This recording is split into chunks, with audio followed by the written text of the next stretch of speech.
Happy New Year, YouTube, fellow model railroaders, train geeks, and I even forgot how I started my videos.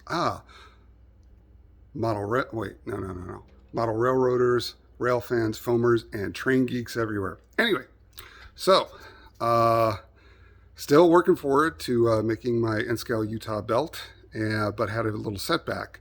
What was the setback? We actually got a nice dining room table, but we chose the assemble it ourselves option, so we got a ton of boxes from that I've been having to clear out. So let me flip this around. So as you can see, there's the jigsaw.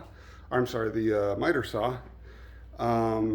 So I got most of the boxes cleared out, and here's my new toy, my DeWalt cordless jigsaw.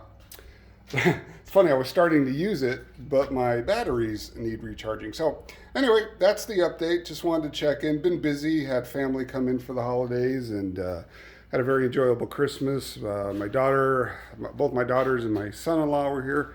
So anyway, still doing a little bit at a time, baby steps. All right, guys, talk to you later. Bye.